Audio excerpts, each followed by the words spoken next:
Well friends, IRFC का नाम आपने बहुत बार सुना होगा। आपने इसके स्टॉक्स में ट्रेडिंग भी की होगी और बहुत सारे निवेशक ऐसे हैं जो काफ़ी टाइम से इस स्टॉक के अंदर फंसे हुए हैं, जिनको इस स्टॉक ने किसी तरह का कोई भी रिटर्न निकाल के नहीं दिया है। क्योंकि जब से इसका IPO आया था लगातार ये स्टॉक आपको गिरावट में देखने को मिल रहा है और इसने 19 रुपये तक का अपना बाउंड वीक का लो भी बनाया हुआ है, यानी 19 रुपये 30 पैसे का इसका बाउंड वीक का लो बनाया है और हाई जो बनाया है 26 रुपये 40 पैसे का बनाया है। इसका IPO प्राइस ही 26 रुपये पे लॉन्च हुआ था। तब से इस स्टॉक ने गिरावट ही दिखाई है और अभी भी ये स्टॉक आपको 21-22 रुपए के आसपास ही ट्रेड करता हुआ दिख रहा है। किसी तरह की कोई खास न्यूज़ भी इस स्टॉक के अंदर निकल के नहीं आती है।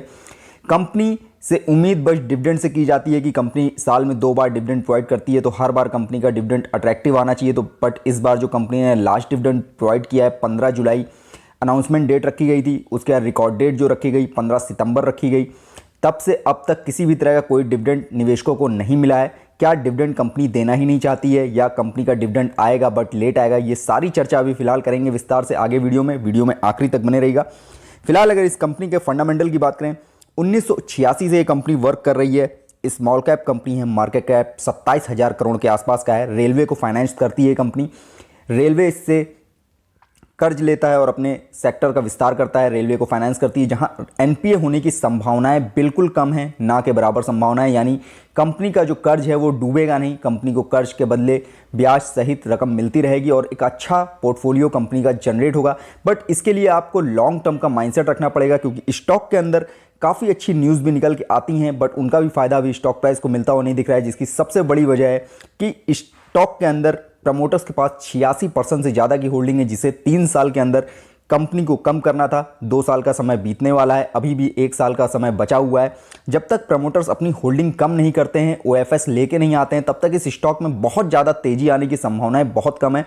बट जो भी निवेशक इसमें लॉन्ग टर्म का माइंडसेट रख के निवेश करना चाहते हैं, कम से कम 5 साल के लिए निवेश करना चाहते हैं इस लेवल पे, तो वो इस स्टॉक के अंदर नया निवेश कर सकते हैं। बट उन निवेशकों का क्या जिन्होंने बहुत टाइम से इस स्टॉक के अंदर निवेश कर रखा है और अभी तक किसी तरह का कोई रिटर्न मिलता नहीं दिख रहा है और अभी हाल फिलहाल में भी बहुत अच्छे रिटर्न इस स्टॉक में आते हुए नहीं दिख रहे हैं। बस डिविडेंड से ही थोड़ी उम्मीदें हैं कि कंपनी का जो सेकंड क्वार्टर का रिजल्ट भी आने वाला है, आपको होप्स हो इस मंथ के एंड तक देखने को मिल जाए, तो क्या इस बार भी डिविडेंड कंपनी प्रोवाइड करती हुई दिख सकती है।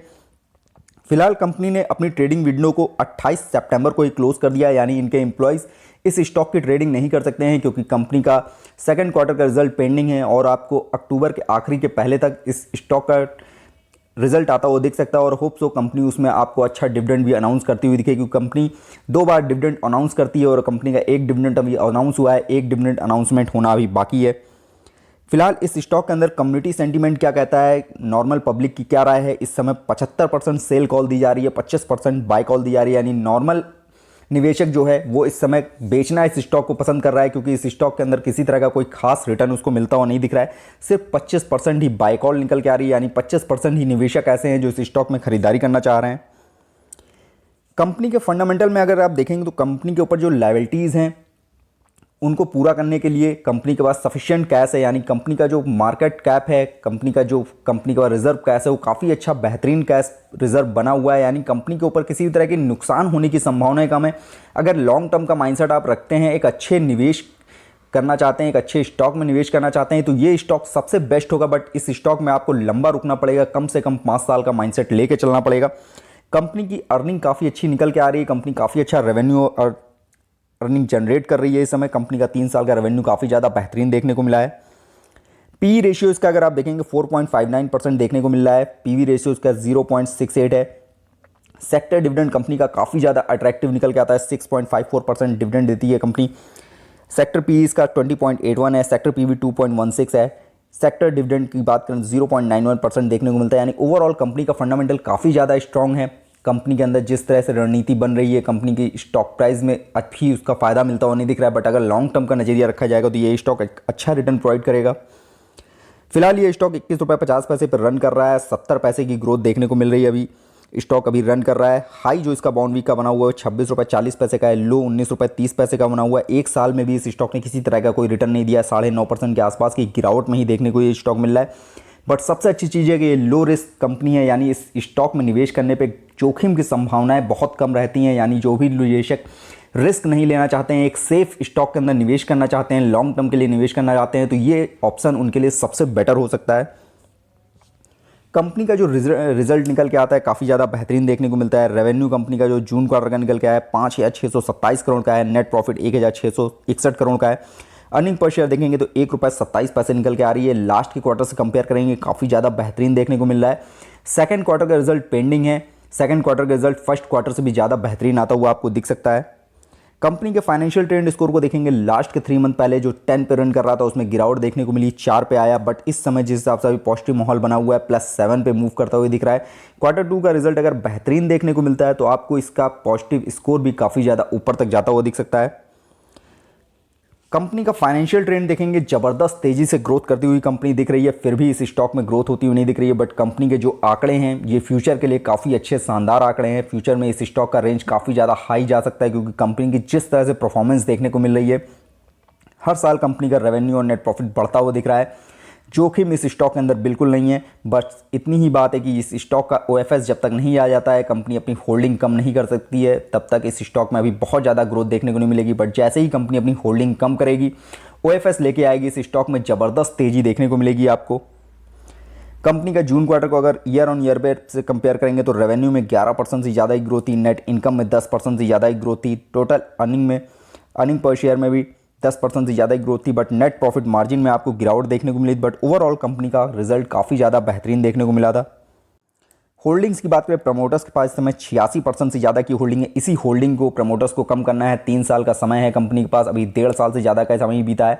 अभी कंपनी के पास पूरा 1.5 साल से ज़्यादा का समय है। कंपनी को इसके अंदर अपनी होल्डिंग्स को कम करना है। होप सो कंपनी बहुत जल्द इसमें होल्डिंग घटाएगी अपनी, और जैसे ही होल्डिंग घटती है इस कंपनी के स्टॉक में आपको तेज़ी देखने को मिलेगी।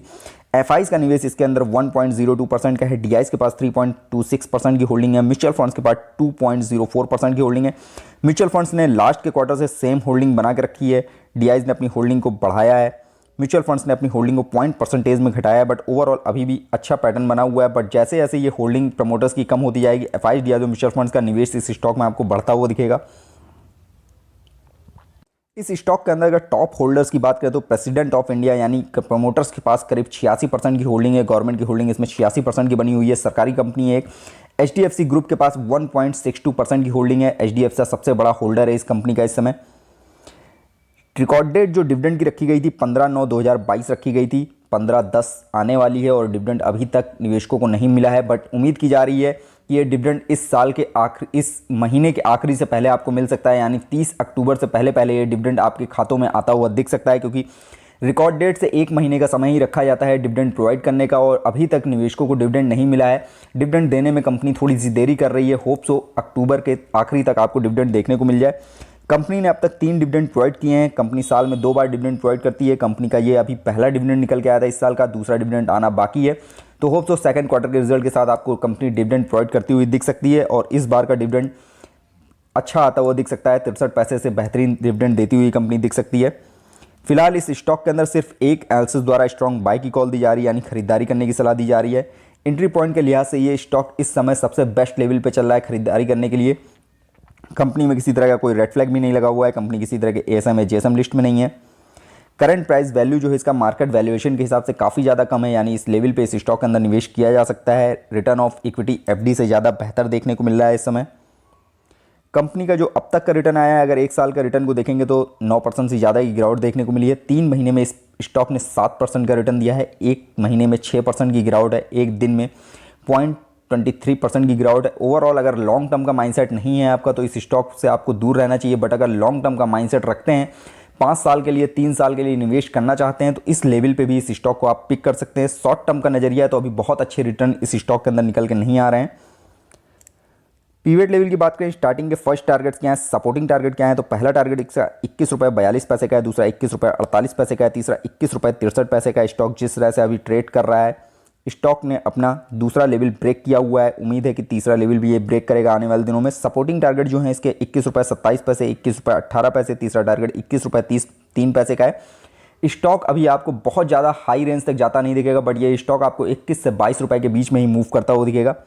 फिलहाल फोरकास्ट रेटिंग की बात करें तो इस समय जो एनालिसिस इसमें सजेशन दे रहे हैं, एनालिसिस की कॉल 100% बाइंग की निकल के आ रही है, क्योंकि एक मजबूत सेक्टर का स्टॉक है, लो रिस्क कंपनी है और बहुत ही कम दाम पे ये स्टॉक मिल रहा है।